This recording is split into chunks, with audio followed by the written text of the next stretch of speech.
आज का ये video Gautam Adani and Adani group के शेयर से रिलेटेड है।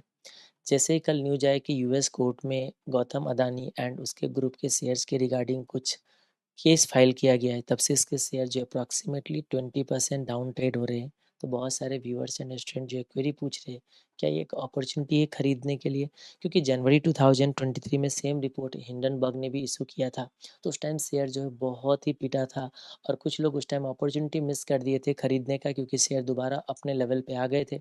तो कुछ लोगों को लग रहा था कहीं ऐसा तो नहीं कि ये डाउन बाय ये न्यूज़ भी जो है हमारे लिए खरीदने का अपॉर्चुनिटी है, ये मिस ना हो जाए। इसीलिए जो है कुछ लोग मेरे से रिकमेंडेशन मांग रहे थे।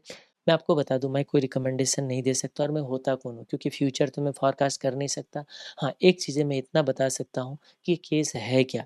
अगर आप हिंडनबर्ग के जो जनवरी 2023 के जो रिपोर्ट था उससे अगर लिंक कर रहे हो, तो कहीं ना कहीं आप गलती कर रहे हो। मेरे मुताबिक अभी के जो यूएस कोर्ट की केस है, ये ज़्यादा सीरियस है जो जनवरी 2023 में हिंडनबर्ग ने जो इशू किया था।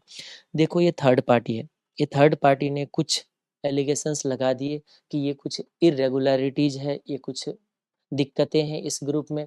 उस वो चीज़ कह दिया, क्यों? क्योंकि वो अपने फ़ायदे के लिए वो शॉर्ट सेलर फर्म है, तो वो बड़े लेवल पे, हायर लेवल पे बेचता है। जब मार्केट में शेयर प्राइस नीचे आ जाते हैं तो खरीदता है, वो फ़ायदा करता है उस पॉइंट ऑफ व्यू से। अभी की जो केस है, इसमें कोई अपने फ़ायदे के लिए नहीं कर रहा है। उसी रिपोर्ट को बेस बना के यूएस की जो 2 एजेंसीज़ हैं, federal bureau of investigation FBI और सिक्योरिटी एक्सचेंज कमीशन एसईसी, इन दोनों एजेंसी ने कुछ इन्वेस्टिगेशन किया है अदानी ग्रुप के रिगार्डिंग।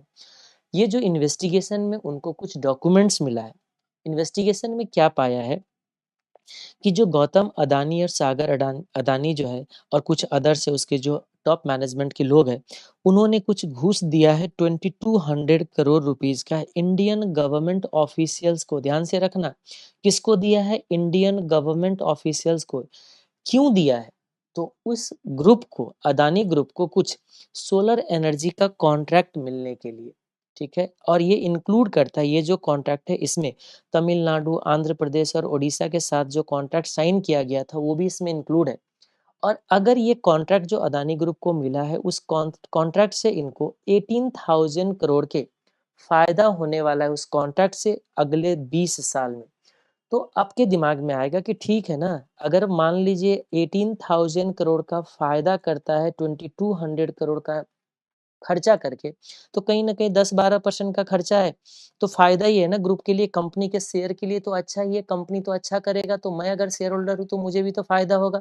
बिल्कुल सही बोल रहे हो। एज ए इन्वेस्टर ये सोचना ठीक है कि अरे, कैसे भी है, कहीं भी अगर कोई कॉन्ट्रैक्ट आज के डेट पे मिलता है तो घूस तो देना ही पड़ता है, तो घूस दे दिया तो क्या हो गया, ठीक है, मानता हूँ। लेकिन इससे होगा क्या? अब ये जो यूएस के जो कोर्ट है, अगर इसने कुछ जजमेंट पास किया, उस जजमेंट की बेसिस पे जो ग्लोबल इमेज है इस कंपनी का खराब होगा, बाहर के इन्वेस्टर से फंड रेज नहीं कर पाएगा, और जिसकी वजह से फ्यूचर जो इनका खराब हो सकता है, बस यही इसका डर है। अब कुछ लोगों का ये भी कहना था कि सर ये तो इंडिया की बात है ना, यूएस गवर्नमेंट को क्या लेना देना है? यूएस गवर्नमेंट को कहाँ से राइट आ गया कि वो इंडिया में आके टांग अड़ाए? देखो, एक चीज मैं बता दूं, यूएस में एक एक्ट है, फॉरेन करप्ट प्रैक्टिस एक्ट। ये एक्ट यूएस गवर्नमेंट को ये परमिशन देता है, ये राइट देता है, ये अधिकार देता है कि अगर कोई भी वर्ल्ड के पर्सन हो, कोई भी पर्सन हो, किसी भी कंट्री का उससे मतलब नहीं है, अगर उसने यूएस इन्वेस्टर से कुछ फंड रेज किया है, यूएस के इन्वेस्टर से कुछ फंड रेज किया है, तो उसको गलत तरीके से यूज नहीं कर सकते। और अगर वो पाया जाता है तो यूएस गवर्नमेंट के पास राइट है कि वो प्रोसिक्यूट करे दूसरे कंट्री के भी पर्सन को। ये यूएस में एक एक्ट है जिसके बेसिस पे यूएस गवर्नमेंट के पास राइट है इस चीजों का इन्वेस्टिगेट करने का। तो ये जो दोनों एजेंसी थे ना, क्या इन्वेस्टिगेशन में कुछ प्रूफ मिला है क्या? हाँ जी, उनका ये कहना है कि कुछ जो ब्राइब के रिगार्डिंग जो कुछ कन्वर्सेशन हुआ है, बातचीत हुआ है, कुछ इलेक्ट्रॉनिक मैसेजेज है, डॉक्यूमेंट भी है कुछ, जिसमें ट्रैक किया जा सकता है उस घूस को ट्रैक करने का, बहुत सारे डॉक्यूमेंट्स है। वो जो इन्वेस्टिगेटिंग एजेंसीज जो था दोनों, उन दोनों ने अपने ये सारे डॉक्यूमेंट जो है ना, यूएस डिपार्टमेंट ऑफ जस्टिस को जो है ना उसने सबमिट किया है। और ये जो यूएस डिपार्टमेंट ऑफ जस्टिस जो है, उसने यूएस के डिस्ट्रिक्ट कोर्ट में ना केस फाइल किया है, ठीक है यहाँ तक। तो ये जो केस फाइल किया गया, अब ये जजमेंट क्या कैसे आता है उसको किस तरीके से, अब ये तो टाइम बताएंगे कि क्या जजमेंट आते हैं। लेकिन हाँ, एक चीज मैं इतना बोल सकता हूँ, क्या यूएस गवर्नमेंट मान लीजिए दोषी पाते हैं गौतम अदानी को कि उसने कुछ ब्राइब दिया, तो क्या वो उसको प्रोसिक्यूट करके अपने कंट्री में वो प्रोसिक्यूट कर सकता है क्या यूएस में ले जाके? तो एक सबसे पहली चीज बता दूं, इसके लिए गवर्नमेंट, इंडियन गवर्नमेंट को सपोर्ट करना होगा। अगर इंडियन गवर्नमेंट कोऑपरेट नहीं करेगा तो यूएस डिस्ट्रिक्ट कोर्ट अगर जजमेंट पास भी कर देना तब भी वो कुछ नहीं कर पाएगा। ये चीज बस आपको सबसे इम्पोर्टेंट पॉइंट है जो ध्यान रखना है। और इतना तो आपको पता है, इंडियन गवर्नमेंट अदानी के खिलाफ तो कुछ करेगा नहीं। तो इसका मतलब ये हो गया कि इंडियन गवर्नमेंट तो अदानी के फेवर में ही रहेगा, है ना। तो इसका मतलब अगर यहाँ पे दोषी पाते भी है अगर यूएस डिस्ट्रिक्ट कोर्ट, और अगर कोई जजमेंट पास भी कर देता है तो अदानी को कोई फर्क नहीं पड़ेगा, ठीक है, इतना तो आप ध्यान रखना।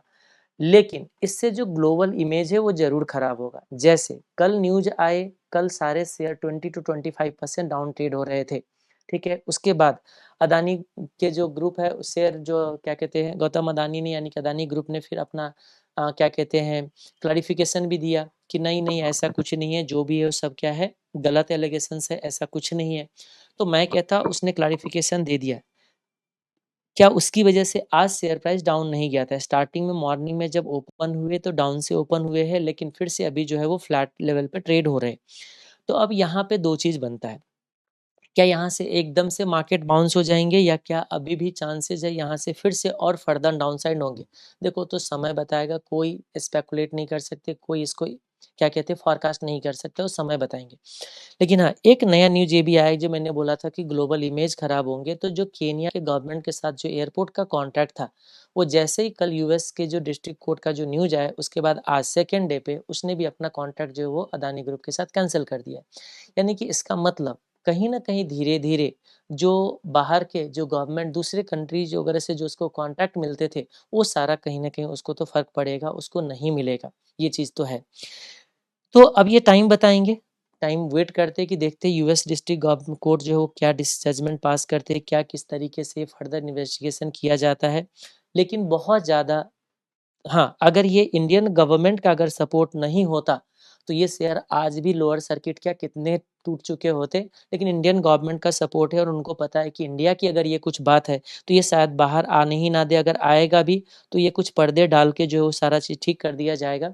तो मेरा अगर मैं होता तो मैं आपको बता दूं, मैं तो अडानी से दूर ही रहता। वैसे ही बता दूं, आज तक मैंने इसका शेयर पे हाथ भी नहीं लगाता। इवन हिंडनबर्ग के टाइम पे भी मूड किया था कितने बार कि अच्छा ये तो थर्ड पार्टी है, ठीक है। फिर अंदर से एक आवाज़ आते थे कहीं न कहीं कुछ न कुछ तो है, क्योंकि वैसे ही धुआँ नहीं आती जब तक आग ना लगे। ऐसे ही कुछ आप मुझे बताओ, इंडिया में इतने सारे बड़े ग्रुप है लेकिन किसी के अगेंस्ट इतने सारे न्यूज़ नहीं आए, चाहे अंबानी हो, चाहे टाटा हो, चाहे बिरला हो, कुछ भी हो। तो इस तरीके से नहीं है, बार-बार अदानी पे ही क्यों आता है? तो कुछ ना कुछ तो है, ठीक है। और ये स्टॉक मार्केट इतना सेंसिटिव होता है कि एक छोटी-सी न्यूज़ की वजह से कहाँ से कहाँ पहुँच जाता है। तो मैं तो दूर ही था, उस टाइम भी नहीं लगाया था और अभी भी मैं बताता हूँ अगर इतना भी गिरता तो मैं तो खरीदने के मूड में नहीं होता। हाँ, अगर आपके पास किसी के पास शेयर है, ठीक है, तो आप देखिए जज में आप अपना डिसीजन आप खुद ले सकते हो, किस सोच से आपने खरीदा था। अगर आपको लगता है अच्छा खासा प्रॉफिट में हो, ठीक है, तो प्रॉफिट में तो प्रॉफिट बुक करने में कुछ बुराई नहीं है। लेकिन हाँ, यहाँ से बहुत ज़्यादा कि 20-25% का एकदम अपसाइड मूवमेंट आ जाए, ऐसा कुछ अभी दिख नहीं रहा है, ठीक है। क्योंकि ये सारे जो न्यूज़ है इसको इतने सारे फ़ायदा है, उस फ़ायदे के बेसिस पे तो ऑलरेडी शेयर का प्राइस तो उतना सा ऑलरेडी अप मूवमेंट में तो है। इतने महँगे पी रेशियो पे अगर वो शेयर ट्रेड हो रहा है, तो इसी सब फ़ायदे की वजह से तो है कि अच्छा इतने का प्रॉफिट होगा, तो हो रखा है। तो इसका मतलब वो सारे चीज़ तो प्राइस में डिस्काउंटेड है। अब तो जो भी कुछ होने वाला है या तो यहाँ से जो भी कुछ होने वाला है तो कहीं न कहीं थोड़ा-सा नेगेटिव इम्पैक्ट ही आने वाला है। तो मेरे हिसाब से एकदम यहाँ से 20-25% का अप मूवमेंट आ जाए, इसकी पॉसिबिलिटी थोड़ा-सा कम है। डाउन जाए ना जाए वो तो टाइम बताएँगे। तो देखो डिसीज़न मैं नहीं दे सकता कि आपको क्या करना चाहिए। हाँ, केस आपको क्या लगता है इस तरीके के सिचुएशन में क्या हो सकता है, बस उस बेसिस पे आपको जो है वो डिसीज़न लेना चाहिए। मेरा काम था कि इसको थोड़ा-सा सिम्प्लीफाई करके बता देना, उससे ज़्यादा मैं कोई रिकमेंडेशन नहीं कर सकता हूँ। ठीक है? Take care, bye bye. Wish you all the best. आप लोग का अच्छा रहे। जो भी आप डिसीज़न लो, आपका डिसीज़न जो है वो अच्छा डिसीज़न साबित हो। मेरा ये शुभकामनाएँ आप लोगों के लिए। Thank you.